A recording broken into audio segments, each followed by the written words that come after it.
So I actually did a little homework last night, of course, on cybersecurity. We all know that cybersecurity is an essential part of any business operation for companies in the US and around the world. The threats and damage caused by cybersecurity can be in the millions and billions, and I just recently learned in the trillions of dollars. In 2016, and again, these are various statistics I'm going to throw out. Communications Fraud Control Association said they experienced $38 billion in fraudulent charges. In 2015, the number was almost $23 billion, so clearly an increase from year after year. By Forbes magazine, cybercrime will cost businesses between now and 2021 an astonishing $6 trillion. It's kind of hard to imagine that one, but and cybercrime exceeded in 2017 $600 billion. So, a lot of money being spent on the damages from cybersecurity, both to communications and businesses, and now we need to understand what really those threats are and how do we protect ourselves from some of these threats. So I think I'd just like to open up with really a general question for each of our panel members. What are the general cybersecurity threats to communications networks and to businesses, the vulnerabilities, and sort of how you see where we stand today in 2018? Well, I'm holding the mic, so I'll go first. First of all, thank you very much for the invite. So when we all started doing cybersecurity, there was a bunch of kids breaking into computers, and it was like vandalism, and none of us considered it to have much consequence. So if a young person broke into something, you felt like it was just the foolishness of youth. You would explain that that wasn't such a good idea, maybe try and steer them toward a career in computer security. So that's how it all started. We've come a long way from it. You said $6 trillion. That sounds high to me, but it's certainly in the neighborhood. Criminals have figured out that where there's money, there's opportunity to steal. And nation states have figured out that it becomes part of their arsenal. So we've gone from young people just sort of fiddling around with computers to much more serious business now. That makes sense? Yes, much more sophisticated. Okay. So also thank you for the opportunity to be up here. And just as I think as Ed was just chatting about, cybersecurity has now evolved into more like a formal business in a very scary way, where it's now been raised as one of the top concerns from a banking perspective by our own regulators, the OCC, as one of the top concerns in 2019 that we have to be very concerned with. And so when we think about cybersecurity, it really focuses on, when we say communications, all variety of communications in terms of how we conduct ourselves from a business perspective, day in and day out, even within Bank of China, as we conduct our activities through our emails, as we leverage information internally, the kind of data that we tap into to improve our capabilities and our knowledge. We have to be very sensitized to the kinds of potential threats that are out there and the impact, as we'll get to later on in our discussions, of how it really will impact our day-to-day business. And you don't have to go too far, as we all know. So you look at every week a new headline about another breach and the significant impact. And we're still feeling the effects of that, and we haven't, quite frankly, even gotten the true input yet in terms of just what that really means to all of us, both from a business perspective and personally, as we're all probably in some way, shape, or form affected, whether we directly know it or indirectly, in terms of these kinds of security breaches out there. But right now, this is an area that is highly prominent, and we spend an inordinate amount of time, as CEO Xu has shared with us. Here at Bank of China, we take it very seriously. Cybersecurity is one of the things we continue to focus on and make strong investments in focus areas, but continue to fight the battle in this area. Thank you, and my thanks to the Chamber and the Bank of China for hosting us today. We've talked about these issues for quite a number of years. I had the pleasure of being on the White House staff for President Bush when we drafted the National Strategy to Secure Cyberspace. And what we've seen in the last 15, 16 years is that those things that really matter in our lives, we do something about. Many other things that are popular, we talk about. Governments and private companies have been talking about these issues rather than doing enough about it. The fact is, We are increasingly dependent on cybersecurity for our national security, our public safety and law enforcement, our economic well-being, and the privacy of our personal and organizational data. And we are beginning to see some governments now not just talking, but actually taking some measures. So the other thing that is particularly important as we are trying to grow our global economy, as we move into 5G and Internet of Things, that promoting those secure technologies are going to be perhaps the greatest revolution in the history of mankind on the creation of jobs and employment. And so we have to work together to make sure we can bring the benefits of these technologies to our individuals and to our organizations. And cybersecurity and privacy protection is going to be critical to that, not just at the organizational level, but at the global level.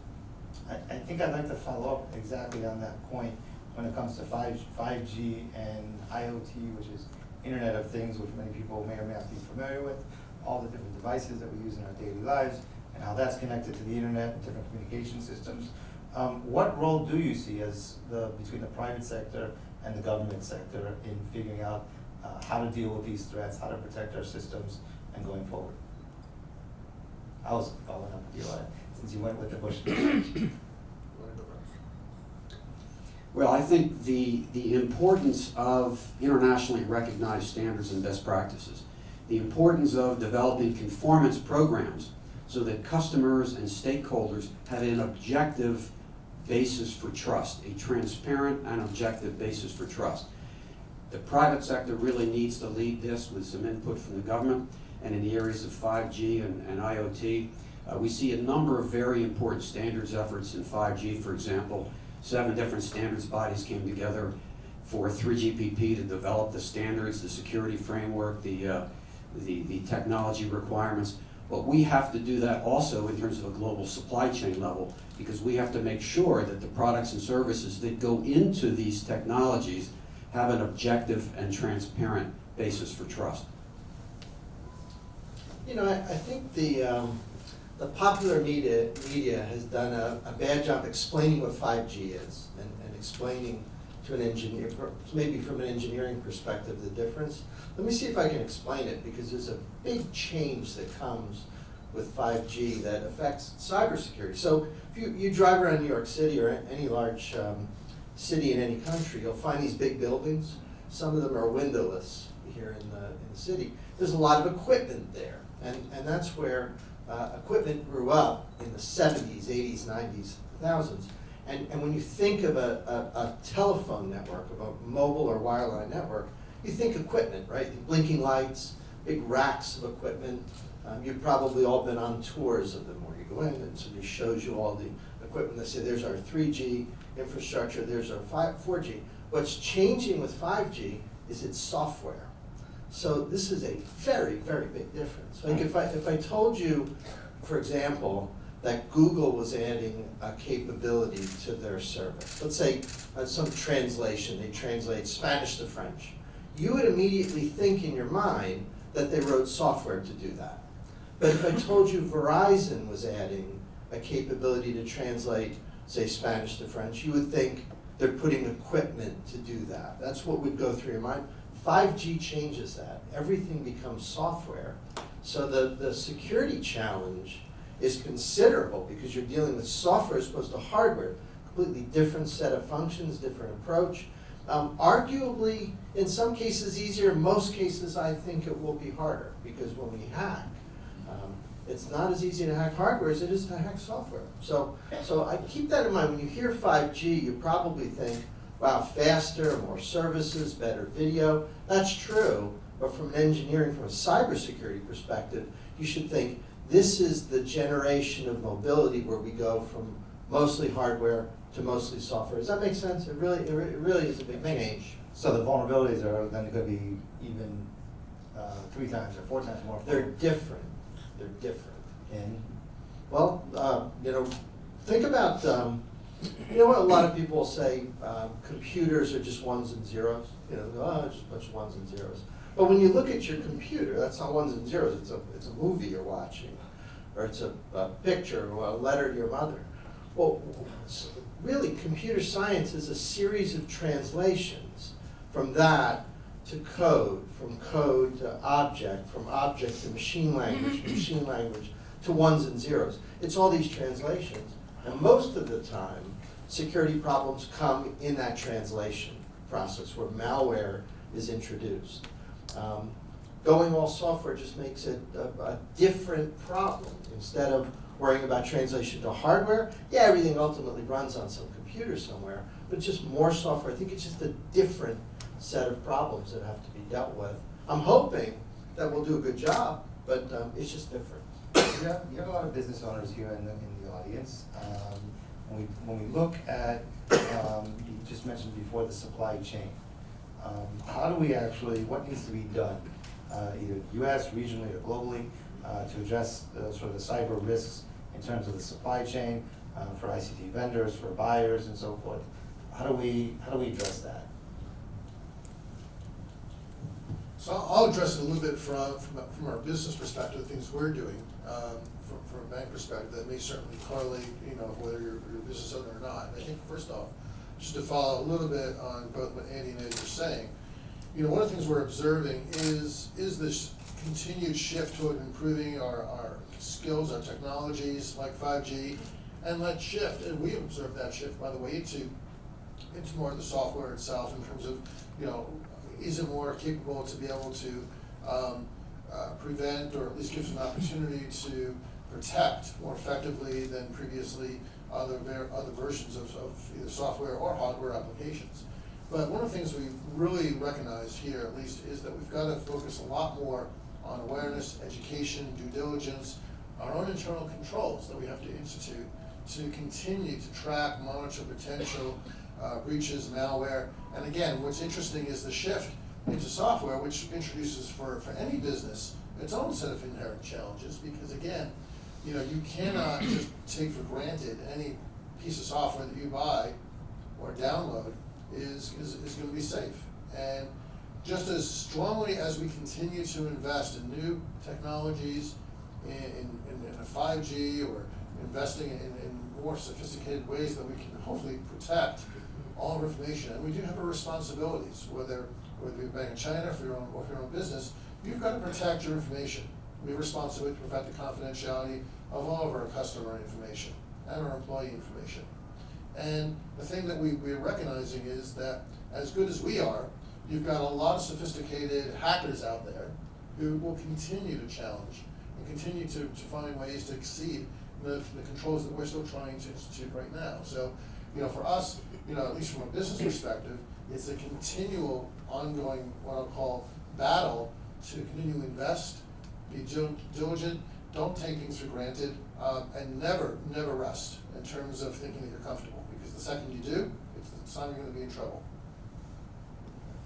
Let me add a note. In the last few years, the issue of supply chain risk has gotten more attention.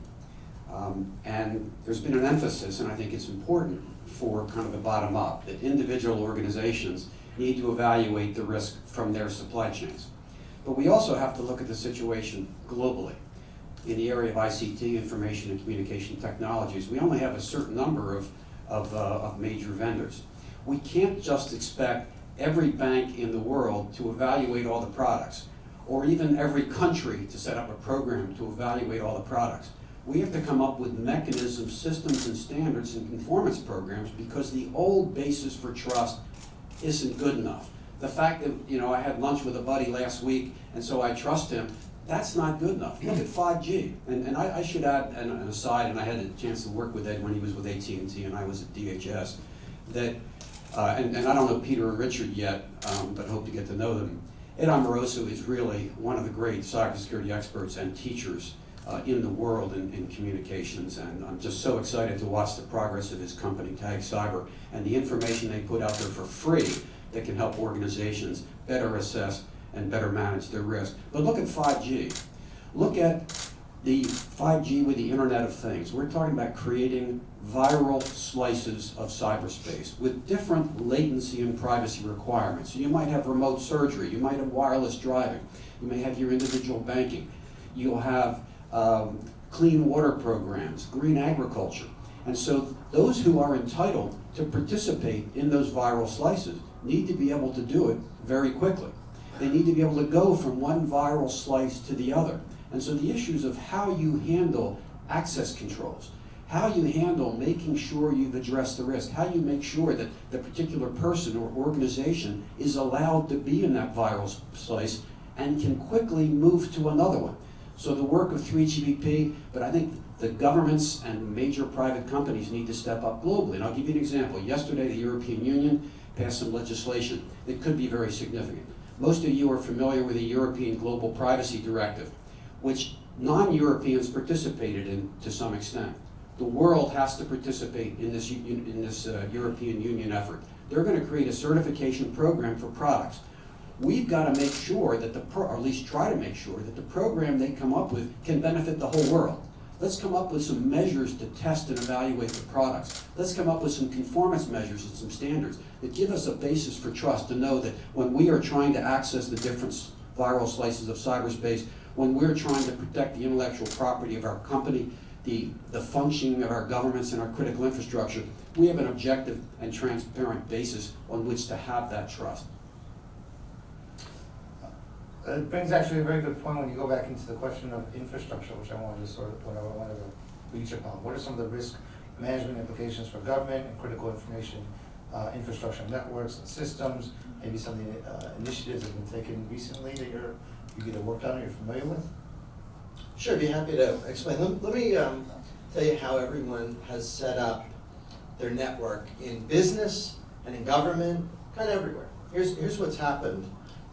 We build these big networks, and you can think of it as a big bubble, where there are a few little gateways between your bubble. You would call it a firewall-protected network. I bet you have one here. And when you're inside the firewall, you assume it's good, and when you're outside the firewall, you assume it's untrusted. This was a model that we invented in the 90s. It worked pretty well. When you were first coming over here to the US, they were thinking this up. It doesn't work anymore. It's a very bad model. In fact, here in the US, we always, financial service folks like to bring up John Rockefeller and say, he was the guy who said, if you want to make money, put all your eggs in one basket and watch the basket. That's terrible computer science advice. That's not what you do. That's the opposite. So think of it this way. I've tried so many times to explain it, say to executives, and here's an image. I apologize, it's a little whimsical image, but you'll get the point. If I put a balloon in front of you and I gave you a dart and I asked you to take the balloon out, you probably could do it with one throw. Most of you, right? You throw it, boom, you hit the balloon. Anywhere you hit it, it takes the whole thing out. That's an enterprise network. But what if I were to scatter 20 marbles on your floor and I give you one dart and I say, take out my company? You have a hard time. So think in those terms. In an infrastructure, we've started to think in those terms of breaking things up into pieces, scattering them out into cloud services. Like you mentioned, businesses, you do your payroll over here with this cloud service and this access path and this method, but maybe you do email with Microsoft and Office 365 and there's no connection. If you break into my email, you can't cascade the threat to my payroll. You get the idea? It's a scattering, and we would call that a distributed system. So John Rockefeller being very, very rich, he would have been a terrible computer scientist because that's bad advice. You want to scatter, and that's in 2019, 2020, you know, with I'm sure at the bank and a lot of the things that Andy and others work on.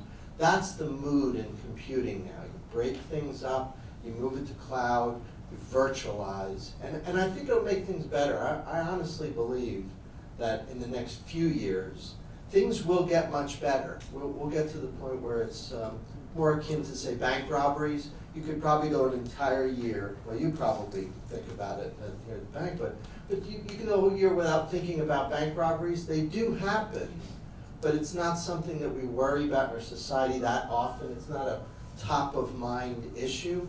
I think cybersecurity at some point will reach that. That should be our goal, right? To get to the point where there's risk, we have to deal with it, but it doesn't affect and influence what we do so much. Right now the risk is too high in cyber. Does that make sense, Andy? And that's exactly why when we're looking at analyzing supply chain risk, we know we cannot eliminate all risk. And we know that we don't have to build everything in trusted foundries. we know that the products go into networks and systems that are being run by someone else. So the ability to mitigate risk somewhat by where the products are being deployed and the kinds of distributed capabilities, so you promote, and I don't know that they'd use the word, but often use the word resilience. We've got to make sure that critical infrastructure can be maintained, the critical government services can be maintained, in the privacy perspective, the personal data can be protected, but organizationally, that data needs to be protected too, the accuracy and availability of the data on which everything relies. So risk mitigation is a part of supply chain risk. It's not just looking at individual products to see if they have problems. Can I say something? No, I just want to follow up on what both Ed and Andy said and bring it back home, at least from a financial services banking perspective, because exactly the kind of components that both Ed and Andy just referred to is exactly what we're trying to do from internally from the Bank of China's perspective. It's all about risk mitigation. It's about what can we do to continue to improve our environment, our infrastructure. You know, and the timing of this discussion, of course, is always relevant. You know, I talked earlier about how regulators are highly concerned about cybersecurity in financial services, and as I said, it's the #1 topic as they look at 2019.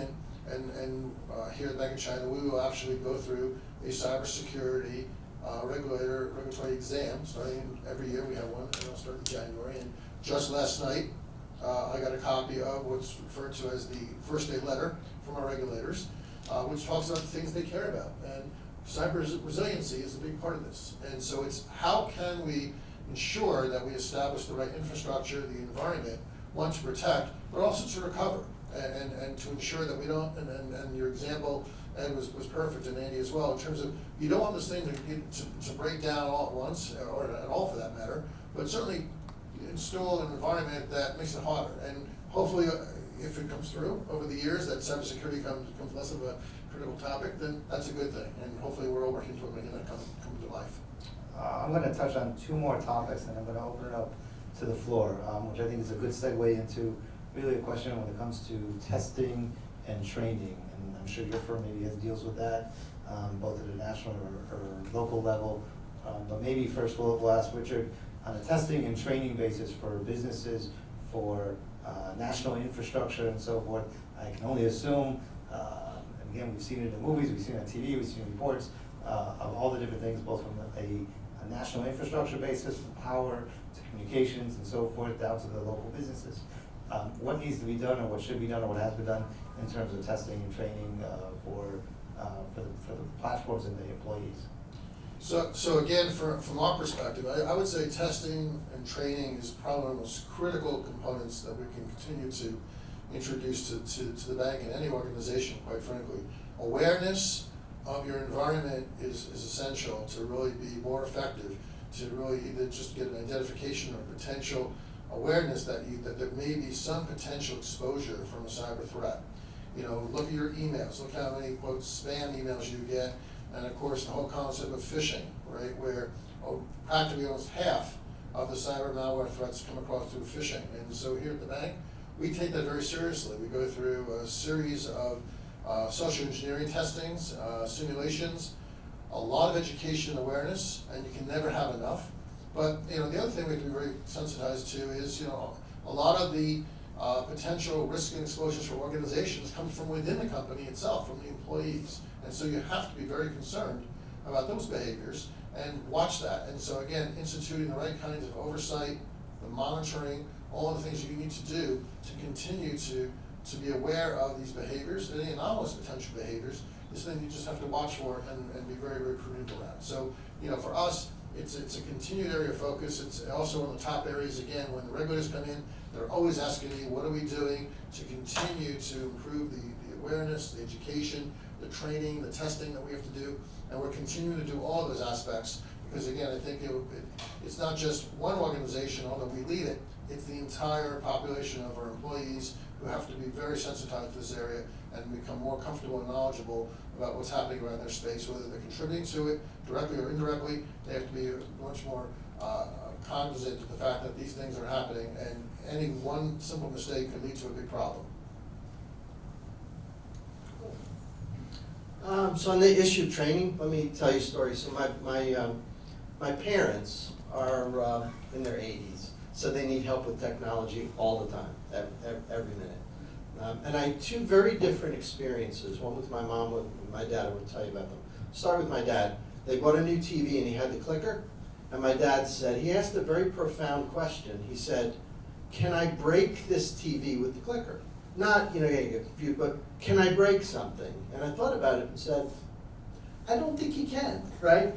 You might get confused, might hit the mute button. He's famous for hitting the mute button. And he says the sound broke and we have to go and show it's just one button. So that's not the, but he can't break the TV. Do you agree? So that's an experience that's kind of controlled, but it optimizes not having to train my dad to do anything. He can be very comfortable that there's, relax, Dad, you can't break this. Then I go in my mom's office and she's in front of her Windows PC. She asked me the same question. She said, Eddie, can I break this? And I said, yes. Because she can. There's a million things she could do. She can click on the wrong thing, download the wrong thing. So my mom needs a list of things to keep in mind. Basically awareness. So which is better? Are you better with something that's a little bit less powerful? That computer pretty powerful, but the TV less, but not as many awareness obligations on the user? Or are you better off with this open thing that my mother used, connected to the internet, way more powerful, but a lot of obligations that she's got? I think every business, every government, every society has to decide that. Personally, I'd like to see the power of the computer with the comfort that my dad had. That would be nice if we could get to that point. But that's where it stands right now. We all decide where do you want to be in terms of openness, power, capability, and as you increase all of the above, you generally create more obligations for your users. As you make things a little bit more closed, fewer features, a little more tightly designed, then generally you don't have to rely on all of your employees to remember, to not do this, not do that, not do all the usual sorts of things. So it's a decision we'll have to make. Has that been your experience? I think the one other thing, building on a point I made in my opening comments about what do you do when something matters to you? We have to, in cybersecurity awareness and training and privacy awareness and training, we have to act like we care about this stuff. We can't let the employees think this is a check the box, oh, I got to do this. So how do you do that? And Richard mentioned some things like some monitoring. In cybersecurity, compliance is a dirty word. Well, the fact is, internally, compliance is absolutely critical. Your organization needs a commitment to cybersecurity and privacy. You need to make sure that you have a governance structure for cybersecurity and privacy. You need to make sure that different business units, in effect the viral slices within an organization, they know what their requirements are. And you need to make sure you have a separation of duties concept. I probably watched one of Ed's lectures to come up with this, but a separation of duties concept where the person who's supposed to do it is different than the person who's reporting on whether or not you're doing it. That's what you do when you're serious. And you have to make sure the KPIs, the performance measures for an individual employee, that he or she knows that if they do good things, they'll be rewarded. If they do bad things, they'll be harmed. People notice what's going to affect their paycheck, what's going to affect their bonus, what's going to affect whether they get promoted. And the KPIs, you need them for your business groups and your departments. That has to be built in as well, that they are rewarded. So the individual's performance requirements are tied into the organizations. So you don't have what happened a number of years ago to the Department of Homeland Security, where somebody did an experiment. They took some thumb drives, some USB drives, and spread them in the parking lot at DHS. And although it's fundamental that you don't put in thumb drives that you don't know the provenance of it, and certain organizations you can't put any except an approved thumb drive into the computer, so many DHS employees put the thumb drives into their office computers. There was another experiment where I think it was folks from NSA. They sent an email to folks at NSA, kind of like a reverse phishing kind of thing, and they said, don't click on this link. If you do, you will expose classified information and you will lose your job. Almost everybody clicked on the link. We have to act like this stuff matters. If we act like this stuff matters, the people who have to do what needs to be done will do it. I'm going to throw out one last question. It's an area that I think the US is certainly investing a lot, the Chinese are investing a lot in. We all know the term AI, artificial intelligence. And again, this is just something I came up with before I walked upstairs. I want to sort of get your feel. We've certainly seen movies with the Terminator and trying to figure out, well, you know, with telecommunications, communications networks, artificial intelligence seems to be the future of software and hardware. And so I wanted to get your take sort of, is it a friend, is it a foe?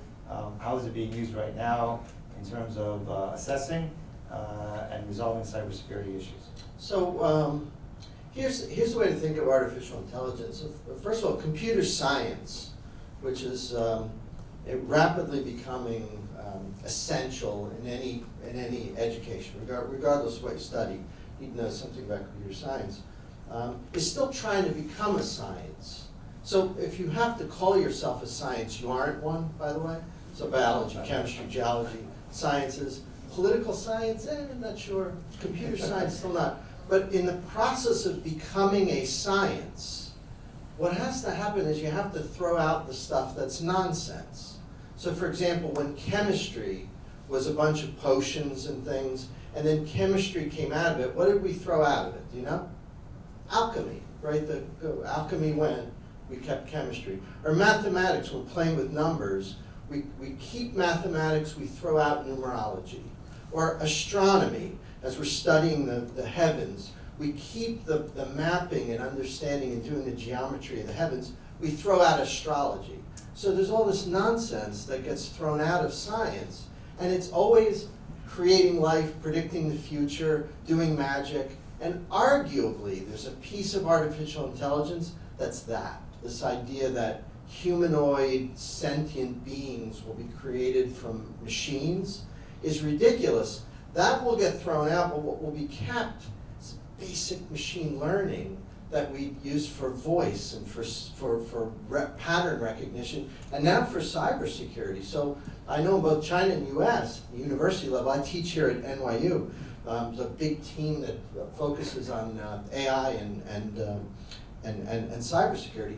The idea that instead of showing you a bunch of pictures of cats and then you learn what a cat looks like, and you see something and the AI goes, that's a cat. Now what we do is we show a lot of pictures of malware and hacking examples to the software. It learns, and then it sees an attack and says, I've never seen that exact thing before, but from all these examples, that's an attack, and it will stop it. Like that I think is what's coming, and that's a really good thing. But if you're wondering, if you read in the news about, or read Elon Musk and others saying that machines are going to take over, I think if we have something to worry about, it would be that all of us, human beings, would misuse technology way sooner than machines will take over us. I just don't think that's likely.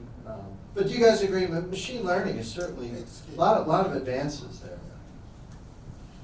Yeah, in fact, totally agree, and I think that's the direction we're moving in as well. We're already investing here in also the AI machine learning aspects of it, right? Looking at patterns, behaviors of our employees, but also trying to marry that with, not only in terms of just looking at the patterns because it may potentially point to some anomalous or behavior that could be happening. So we're already invested in that, and we're working with that. But we're also now trying to take one step further, which is exactly what we were alluding to, Ed, which is really about looking at seeing if there's patterns that we're aware of that are basic characteristics of a malware or some threat out there that may manifest itself internally, that could be sitting there dormant, but some behaviors that just look a little strange, and basically marrying the combination of what we see and what we monitor internally with some of the characteristics, and hopefully get to a point where it's not so much preventative, but become proactive and try and identify a potential breach or malware before it actually happens, which is really the direction we're trying to push right now with this AI capabilities, is really get to that stage. And that is a big deal if we can make that happen. And I really do think we can, go down that path. That's exactly what we'll be doing here at the bank in 2019, is really investing in that path and trying to get a better feel and flavor for what potentially could be existing. Because again, it's for us, if we can anticipate it, And even if it's a false alarm, that's okay. I have no problem with that. But if we're able to preemptively identify potential exposure before it happens, then we've achieved our goal. And I think there's a lot of work being done in use of big data to do exactly what Ed and Richard were talking about, and how you go from big data to what becomes artificial intelligence. Sometimes is a fine line, but taking the kind of segmentation that Ed talked about earlier, and the idea that you can slow things down. You see something that's an issue, you can move it to the side for further study so that you can manage the risk. But that ability, without shutting down your operations, to identify some things that need further study. The other thing I think is very important in public-private partnership, I remember a few years ago, Intel and Samsung and an industry group did quite a white paper on IoT and the benefits and the risks. And I think the idea of public-private partnership, trying to figure out the risks involved with AI, potential standards or best practices, business opportunities, and how the government or how the private sector can help spur progress. I think that kind of collaborative effort, I think would be well served. All very good points, and with that, I'm actually going to open it up to the floor. If anybody has any questions, I'm going to have to actually use this. Do we have? Check.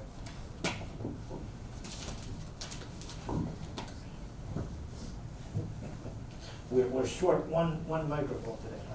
My apologies. Does anybody, either in the telecom, the cybersecurity, IT world, have any questions? I see one in the middle. And I'm actually going to have to pass this on. Sorry about that. Thanks for your presentation, I enjoyed it. On the topic of spreading the risk, right, we talked about very central. Somewhere in the 90s, early 2000s, it was compartmentalization, bunkering. Now we talk about cloud.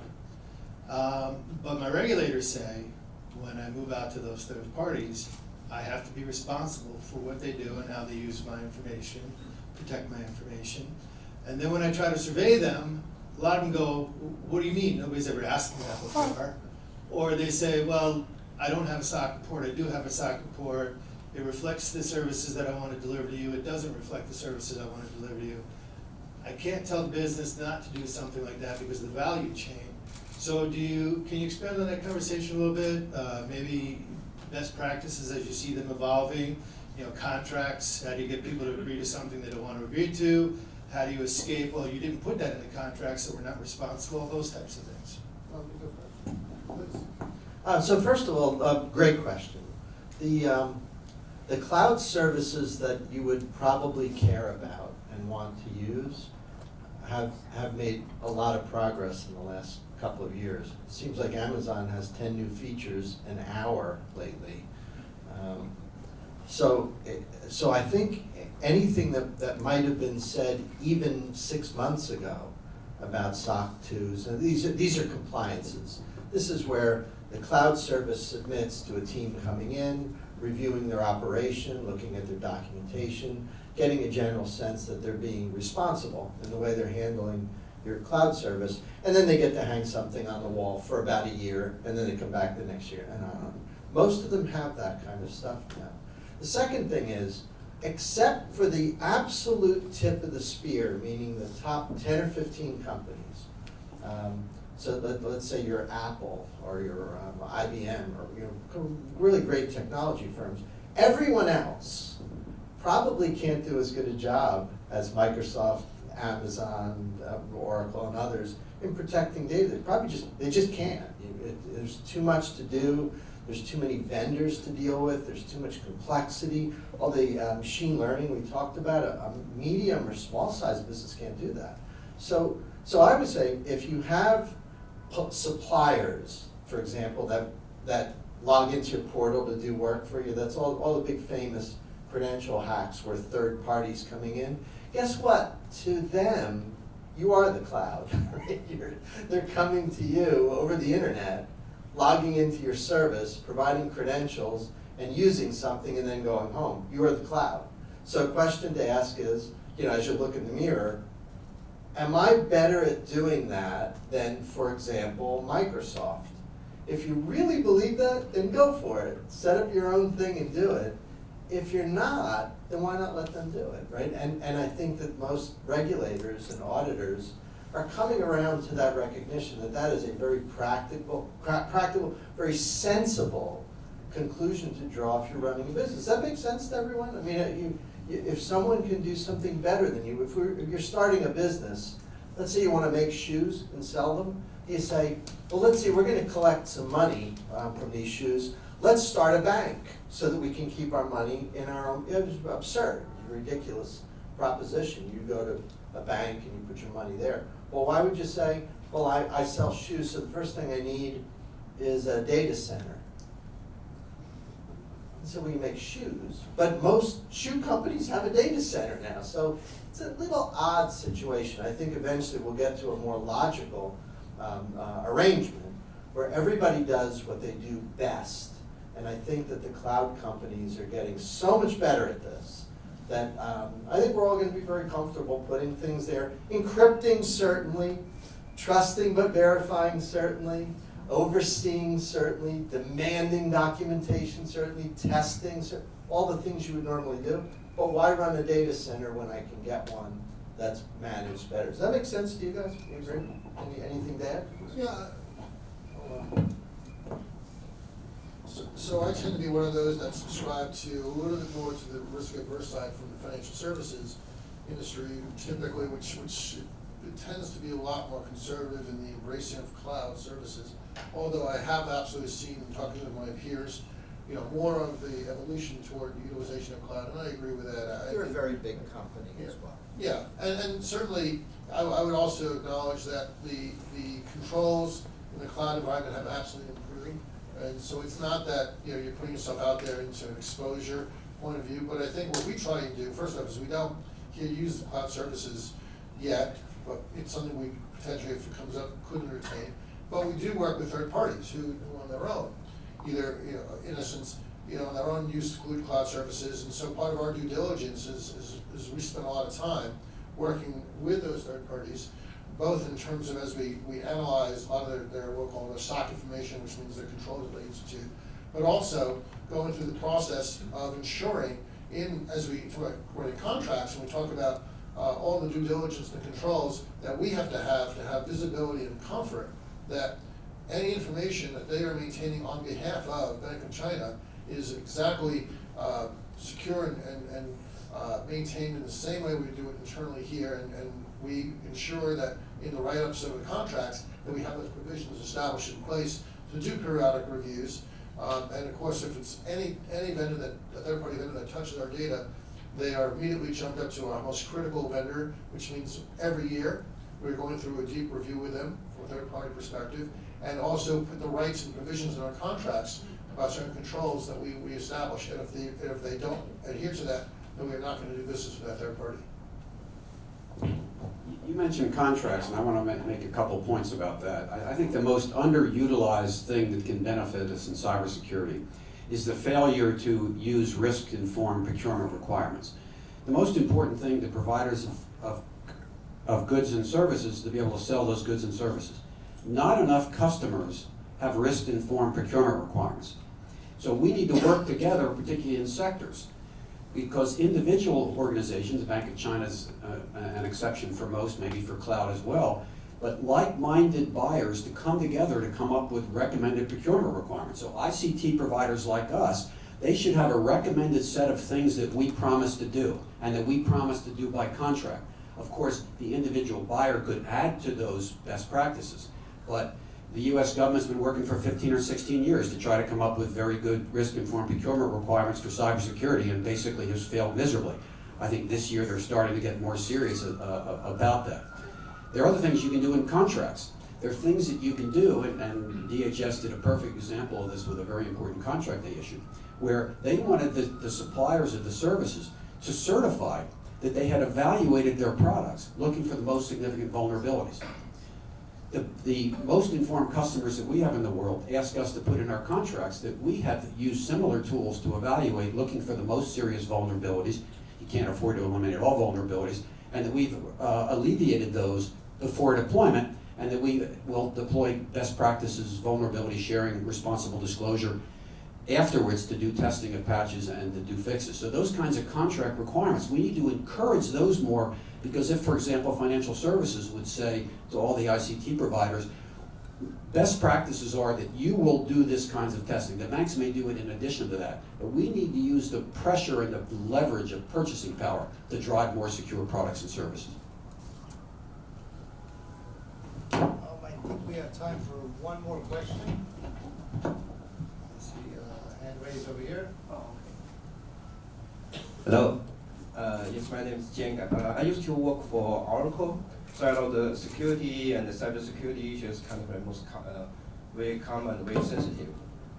My question actually is a very sensitive topic, happened a couple of days ago, like Huawei, and we know it's kind of different the issue. So, but Huawei is kind of it's kind of like most countries concerns kind of like the security, the backdoor and the infrastructure issues.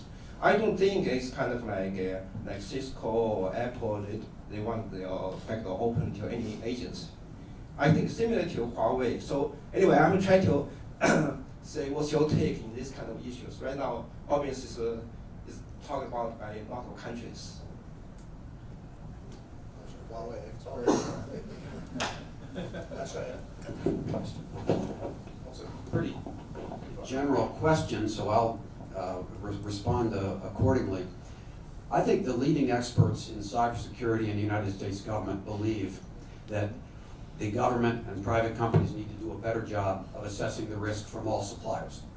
They believe that, they're committed to it. We're seeing some indication this year with the DHS-led supply chain task force to try to do that. A senior official of the President's National Security Telecommunications Advisory Committee said that all products should be tested. It's very important that we have a framework to address global supply chain risk that involves testing, certification, contract requirements, standards compliance for all ICT vendors. That's what's required to help us all be safer.